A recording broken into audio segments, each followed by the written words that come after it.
Good afternoon and welcome to Prime Interest. I'm Perry Ann Boring. And I'm Bob English. And let's get to today's headlines. Are the rats scampering off the sinking ship, the ship being the Fed? Governor Elizabeth Duke just wrote her own pink slip yesterday in a surprising turn of events. This is ahead of the expected departure of Chairman Bernanke, who will likely not seek a third term this January. All while the media is busy floating Larry Summers as Bernanke's replacement. But let's not forget, he's the guy who helped tank the Harvard Endowment Fund, ignoring warnings from Iris Mack that it was loaded with toxic derivatives. So let's just put him in charge of the Fed's $3 trillion balance sheet. And speaking of derivatives, today was a critical deadline where an exemption to Dodd-Frank was set to expire. The likes of JP Morgan have been able to trade in London and evade U.S. rules. We know how that worked out thanks to a certain City of London whale. But a turf war compromise has been reached between the U.S. and Europe. So don't worry, the $700 trillion derivatives juggernaut will continue unabated. And could there finally be a Fannie-Freddie wind-down in the works? Congress has been debating it for a while, and House Republicans are pushing for a bill that would, quote, virtually remove the government from the housing market. Except it won't, because the replacement would be an insurance scheme similar to the current student loan scheme. And there's an additional sticking point. According to Bruce Crastings, a new shareholder lawsuit against the mortgage giants would make it difficult to exterminate the mortgage giants. Stay tuned, because Bob will talk control fraud with William Black, the guy who exposed corruption in Congress relating to the savings and loan scandal 2 decades ago. And Perry Ann will present the new Ron Paul channel, coming to an internet near you this summer. We also have an interview with Chris Rossini from Economic Policy Journal and the Ron Paul Institute. And here's what's in your prime interest.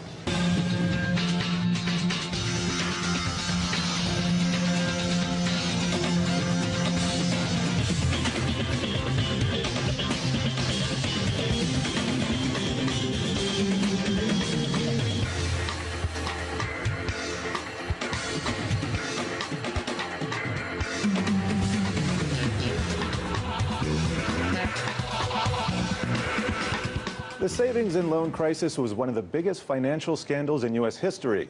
At the time, 5 senators, known as the Keating Five, were accused of trying to prevent an investigation into Lincoln Savings and Loan Association.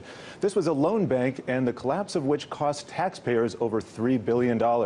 I spoke earlier with William Black, associate professor at University of Missouri, Kansas City, about his interaction with the Keating Five.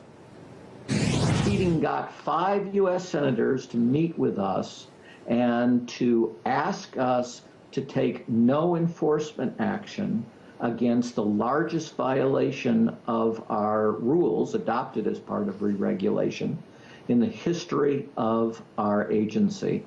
And we said no, but then they got new head of the agency and they intimidated him, and he removed our jurisdiction. We were the regional regulators in California. He removed our jurisdiction over Lincoln Savings because we refused to withdraw our recommendation that the government take it over. And Lincoln Savings was allowed to grow and its frauds to increase, and it became the most expensive fraud in the savings and loan debacle. It also finally put a public face on the victims. Usually because of federal deposit insurance, you don't have an identifiable human victim of these frauds. It's all of us as taxpayers. But in the case of Charles Keating, he sold useless, worthless junk bonds of the holding company, which were not federally insured, and he targeted widows. So finally there was a face on the savings and loan debacle, and that face was your grandmother. And we saw actually 1,000 bankers go to jail during that time. Why aren't we seeing that now? What is the problem? Too big to jail? Is that it? No, that's not it at all, although that's the excuse for it. In the savings and loan debacle, I mentioned that the re-regulation began immediately after the Deregulation Act, and that re-regulation was run by the chairman of the regulatory agency. His name was Edwin Gray.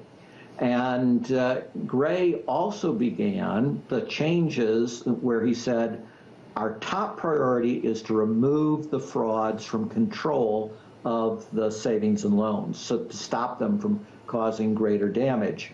And our second priority is to get them convicted. And so that began a process that took many years and resulted in superb criminal referrals. And criminal referrals are what are absolutely essential if the prosecutors are going to successfully prosecute a sophisticated financial fraud of this kind. Because, as you would probably figure, somebody running a bank, they're going to make sure that the bank doesn't make a criminal referral against them. So these criminal referrals can only come from the regulatory agencies, at least in any significant number. And our agency made over 30,000 criminal referrals. Now, the savings and loan debacle was 1/70th the size of the current crisis in the United States. And of course, that's not even talking about the crisis elsewhere in the world, which is also largely driven by control fraud. We convicted over 1,000 people, and that's just in cases designated as major by the FBI, and that understates the degree of prioritization, because we made a big effort to get the 100 worst fraud schemes. That was about 300 savings and loans and about 600 individuals. Virtually all of them were prosecuted, and we had a 90% conviction rate. And of course, white-collar criminals have the best defense lawyers in the world, and they'll spend money like water to stay out of prison. So that was an extraordinary success. But again, it all comes back to, has to begin with the criminal referrals. We'll flash forward to the current crisis. Certainly. Let's flash forward to the current crisis. It was actually predicted as far back as 2000, and it has to do with an interesting angle that you've been writing about called appraisal fraud. Right. So what happened in 2000 is that a significant number of honest appraisers, eventually the number became 11,000, over 11,000, drafted a petition and signed it and sent it to Washington, D.C., saying, hey, there's really widespread appraisal fraud, and the lenders are leading this appraisal fraud. And the way they're doing it is they're extorting appraisers. If you give an honest appraisal, you get blacklisted. And here's the kicker. The lenders want us to inflate the appraisal. In other words, the house is really worth $300,000. They want us to say that it's worth $380,000, so they can make a loan for $380,000 and charge additional fees. Well, you know, no honest lender would ever inflate an appraisal, because the property being pledged as security for the loan is what protects you from loss. So when you get a widespread appraisal fraud, you know, first, it has to come from the lenders, because they're the only ones that can do it. And second, you know, they must be covering up an underlying fraud. And that underlying fraud was something that we now call liar's loans. These are loans made without verifying the borrower's income. And we know from investigations that it was overwhelmingly lenders who put the lies in liar's loans. And what did they do? Again, it was a matter of inflating the borrower's income to make it look like they could actually afford the $380,000 home loan that I had just gave you as an example. So these are integrated frauds. You can think of them as a twin barrel assault from a shotgun, where there's overlapping field of fire between the two barrels. That sounds pretty dire. Let's talk about all these settlements that the banks have been making with the government and states attorneys general. They have a number of reps and warranties problems that stem from the origination of these liar's loans. How much fraud is still embedded in the system, and how do we get it out, if at all? Well, that's where we bring back this story together. You asked me about how many criminal referrals were made in the savings and loan crisis. I told you over 30,000. I told you this crisis is at least 70 times larger and has vastly more fraud than in the savings and loan crisis. The same agency that I worked for, the Office of Thrift Supervision, which had jurisdiction over some of the worst fraudulent lenders like Countrywide, made 0 criminal referrals in this crisis. The Office of the Comptroller of the Currency, which is supposed to regulate the largest banks in America, made 0 criminal referrals. We know of no criminal referrals by the Federal Reserve. The FDIC is smart enough to refuse to answer the question. That was my interview with William Black, Associate Professor at the University of Missouri, Kansas City. And now we turn to the former U.S. Congressman and presidential nominee, Dr. Ron Paul. He recently announced that he is launching the Ron Paul channel this summer. The network will be broadcast exclusively over the internet and focused on his message of peace and prosperity. Perry Ann Boring has more. Representative Ron Paul retired from Congress last year after an 8-term stint. But the 78-year-old has not retired from what he calls the revolution.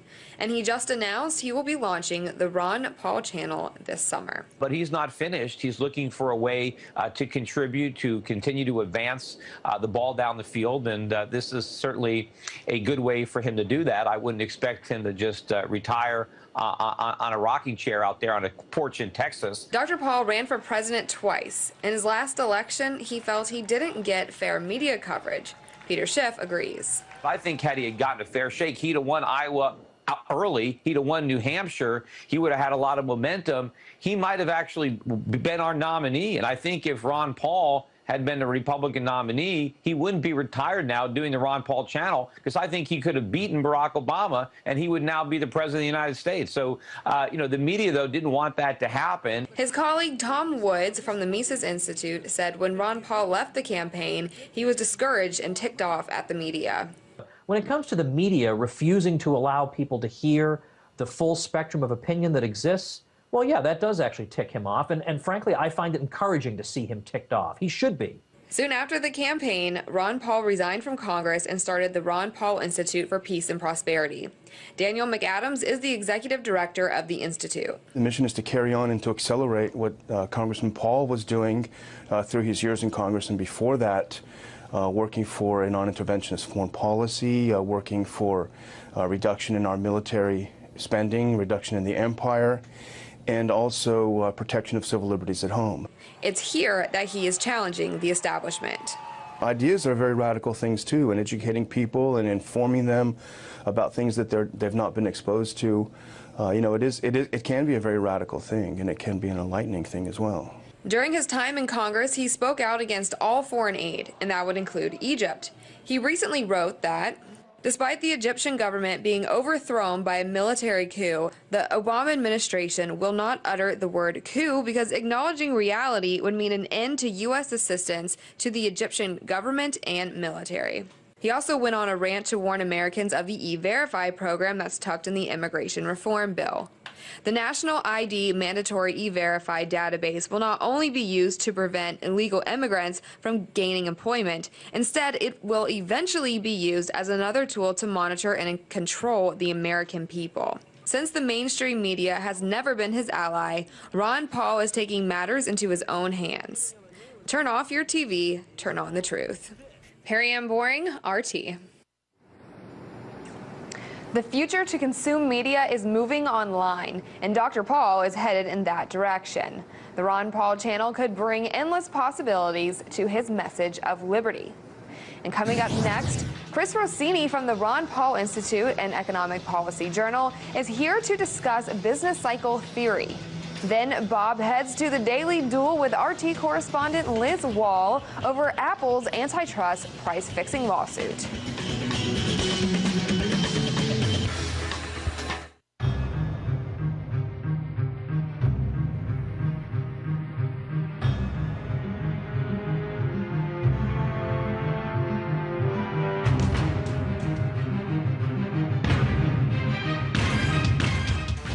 I would rather ask questions to people in positions of power instead of speaking on their behalf. And that's why you can find my show, Larry King Now, right here on RT. Question more.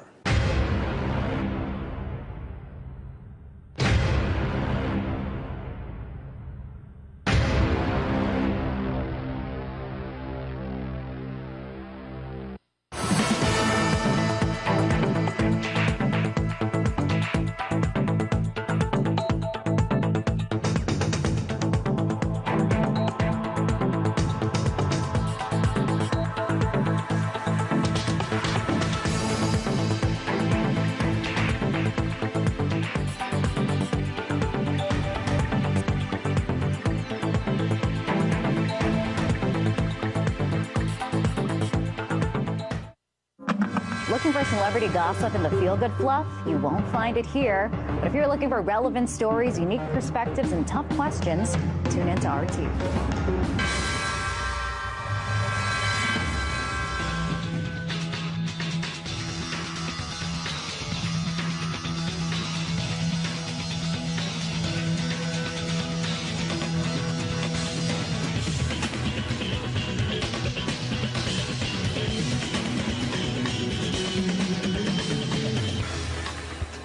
There's been a lot of talk about bubbles lately and the boom-bust cycle. Where does it come from? The Fed, maybe? Here to present the Austrian side, that would be the Austrian business cycle theory, is Chris Rossini. He's a columnist at economicpolicyjournal.com and the Ron Paul Institute. I talked to him earlier and began by asking him about the causes of the boom part of the cycle. The boom is actually where the damage is done in the business cycle. A lot of people, the focus is on the crisis afterwards, but the boom is where the damage occurs. And that's where the Federal Reserve pushes down interest rates artificially by printing money, buying up bonds, and injecting money into the economy. And it gives a false impression to businesses that savings have increased and that people have decided to withhold consumption. But that's not the case. If we were living in a market, the interest rate would be higher in a free market. But the Fed instead distorts the picture by pushing down interest rates, and it stimulates all loans, all these loans that really should not occur. And we saw it in the dot-com bubble, where companies without revenues and barely any business plans were receiving money hand over fist. We saw it in a housing boom, where houses, skyscrapers, neighborhoods were all built, shopping centers were all built, and they should not have been built, and now they're sitting empty in many places throughout the country. So the Fed only creates damage, but they get away with it because during the boom, it actually appears like wealth is being created, and it's called a wealth effect. And people see their stock prices go up, they see housing prices go up, double, triple, quadruple, and it feels like real wealth is being created, but it's not. What they have done is distorted the economy, and the damage is revealed when they start raising interest rates later on. Well, let me play devil's advocate here. I kind of know your position on this, but Paul Krugman, he says that aggregate demand is what counts. And we had Keynes, who actually helped invent GDP, gross domestic product, in the mid-40s. He was a big proponent of aggregate demand. Why shouldn't we just look at that as a solution? To tell you the truth, aggregate demand it ignores the other side of the cycle, which is supply. And what builds wealth in society is an abundance of capital goods, products that people can consume and enjoy and find utility in. So to focus only on demand and to think that to create money out of thin air, or to hand out all these stimuluses, whether it be, even there's some people suggesting that the government should start handing out straight to people. They should just write checks to people. Now, this is a total fallacy in that this can bring about wealth. Wealth cannot come from a printing press. Wealth comes from hard work, creation, entrepreneurship, and savings, people then restricting some of their spending, not spending every dollar that they have and more, and then with those savings, providing funding for new ventures and for businesses to expand. Okay, so we talked about the boom part of this cycle. Let's talk about the bust. Can you walk us through that, exactly what happens when the Fed has to rein in monetary policy? Yes, the Fed eventually, this is after, and it could last a long time. We saw throughout 2000 with the stock market and the housing, lasted for a while. Ultimately, because consumers have not decided to save and withhold consumption, it means they're consuming, and the businesses are investing at the same time. So everybody is spending at once, and it's craziness. And ultimately, that ends up pushing up prices. Well, the Fed... Yeah, I'm sorry. Go ahead. The Fed begins to worry. They supposedly are worried about inflation, and they're supposedly there to keep inflation down when, in truth, they're the only source of inflation. So once they see prices get out of hand in their own minds, they begin to taper back start creating less money, buying less bonds. And what happens is all the malinvestments that were made during the boom are now exposed. Let me ask you, what is in store for the future of the U.S., given what you've just talked about? What is your projection of what's going to happen when the Fed finally does end this QE policy? And would they have to restart it again at some time in the future? That seems to be the trend. They seem to blow up bubbles and then pop them and then blow them up again. And they have plenty of support in media and writers that say that the cure is to do it all again. That's the only cure. When what's happening is the market is trying to cure itself. All the malinvestments have been exposed. Unfortunately, people have to be laid off. Unfortunately, houses have to remain empty until they come down to their market price. Unfortunately, businesses have to close. We saw plenty of .coms go under. They should have never been started to begin with, but they had to go under. And that's basically the market saying, hey, let's get back to reality. The Federal Reserve distorted the market, and the market tries to bring back reality. That was my interview with Chris Rossini, columnist with economicpolicyjournal.com and the Ron Paul Institute.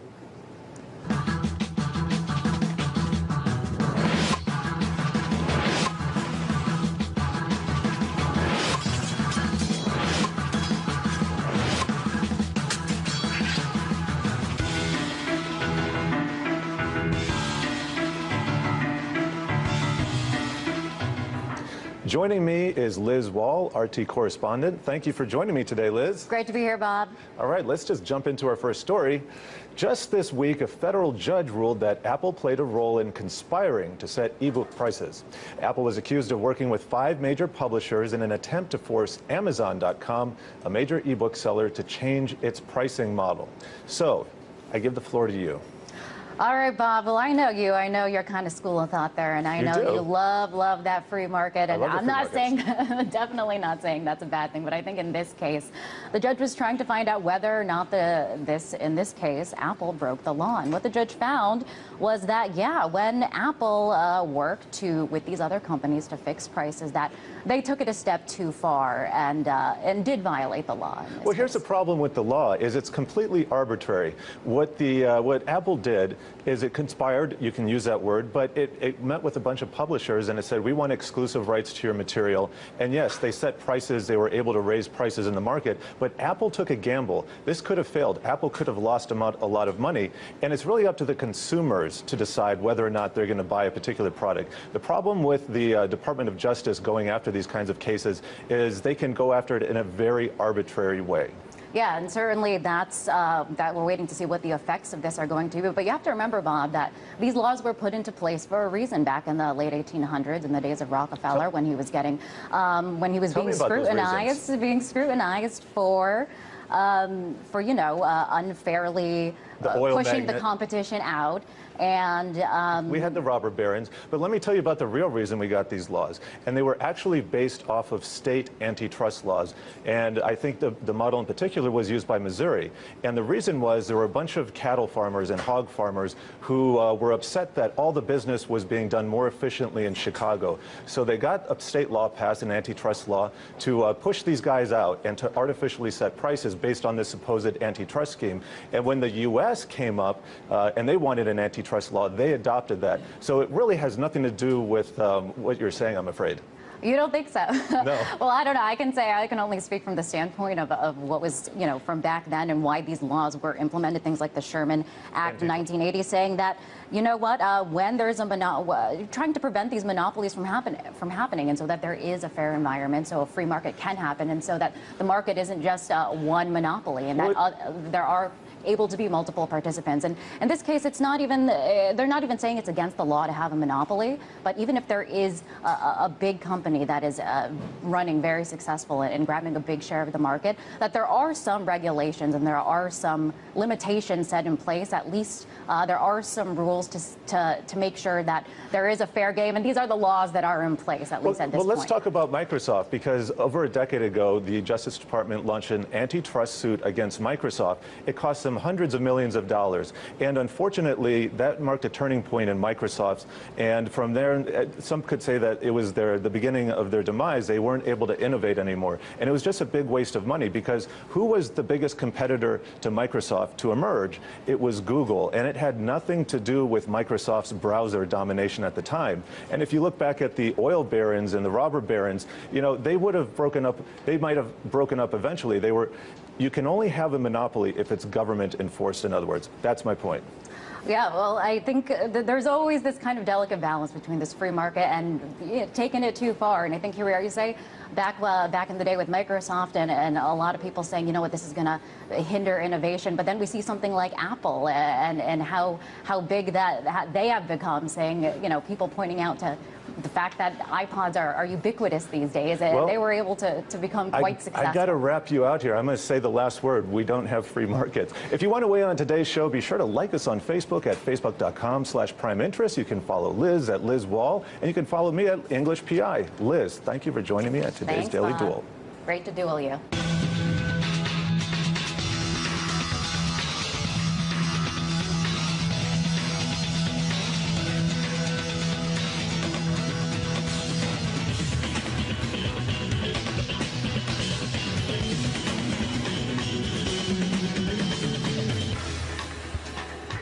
And it was a watershed day here on Prime Interest. Following a split decision at the Fed yesterday to taper or not to taper, we learned that a key Federal Reserve Governor, Elizabeth Duke, is tapering out earlier. And that trillion-dollar derivatives question was settled today, except it really wasn't. We'll have to see what tricks the JP Morgan uses to game the new rules. Think London wears squared, just like those pesky CDOs. Dr. Paul is going to doctor the media complex, while Chris Rossini breaks down the boom-bust cycle. And Bill Black broke it down in fraud terms. Turns out, control's the pivotal issue. Finally, the Apple ruling marks a turning point in tech.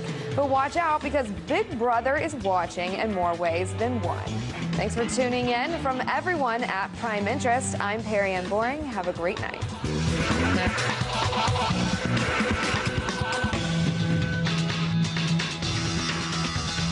Our recommendation that the government take it over. And Lincoln Savings was allowed to grow and its frauds to increase, and it became the most expensive fraud in the savings and loan debacle. It also finally put a public face on the victims. Usually because of federal deposit insurance, you don't have an identifiable human victim of these frauds. It's all of us as taxpayers. But in the case of Charles Keating, he sold useless, worthless junk bonds of the holding company, which were not federally insured, and he targeted widows. So finally there was a face on the savings and loan debacle, and that face was your grandmother. And we saw actually 1,000 bankers go to jail during that time. Why aren't we seeing that now? What is able to trade in London and evade U.S. rules? We know how that worked out thanks to a certain City of London whale. But a turf war compromise has been reached between the U.S. and Europe. So don't worry, the $700 trillion derivatives juggernaut will continue unabated. And could there finally be a Fannie Freddie wind down in the works? Congress has been debating it for a while, and House Republicans are pushing for a bill that would, quote, virtually remove the government from the housing market. Except it won't, because the replacement would be an insurance scheme similar to the current student loan scheme. And there's an additional sticking point. According to Bruce Crastings, a new shareholder lawsuit against the mortgage giants would make it difficult to exterminate the mortgage giants. Stay tuned, because Bob will talk control fraud with William Black, the guy who exposed corruption in Congress.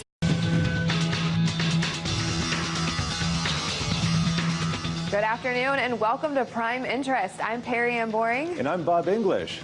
And let's get to today's headlines. Are the rats scampering off the sinking ship, the ship being the Fed? Governor Elizabeth Duke just wrote her own pink slip yesterday in a surprising turn of events. This is ahead of the expected departure of Chairman Bernanke, who will likely not seek a third term this January. All while the media is busy floating Larry Summers as Bernanke's replacement. But let's not forget, he's the guy who helped tank the Harvard Endowment Fund, ignoring warnings from Iris Mack that it was loaded with toxic derivatives. So let's just put him in charge of the Fed's $3 trillion balance sheet. And speaking of derivatives, today was a critical deadline where an exemption to Dodd-Frank was set to expire. The likes of JP Morgan have been relating to the savings and loan scandal 2 decades ago.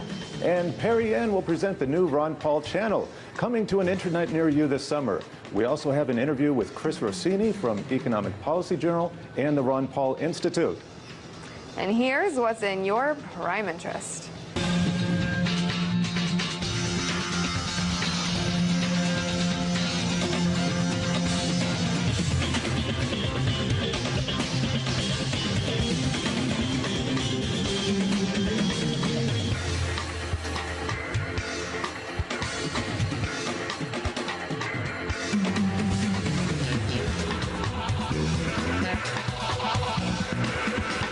The savings and loan crisis was one of the biggest financial scandals in U.S. history. At the time, 5 senators, known as the Keating Five, were accused of trying to prevent an investigation into Lincoln Savings and Loan Association.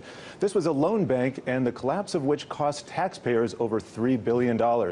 I spoke earlier with William Black, associate professor at University of Missouri, Kansas City, about his interaction with the Keating Five.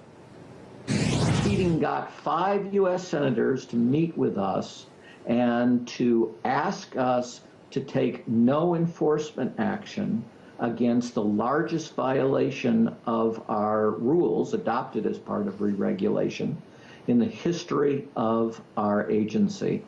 And we said no, but then they got new head of the agency and they intimidated him, and he removed our jurisdiction. We were the regional regulators in California. He removed our jurisdiction over Lincoln Savings because we refused to withdraw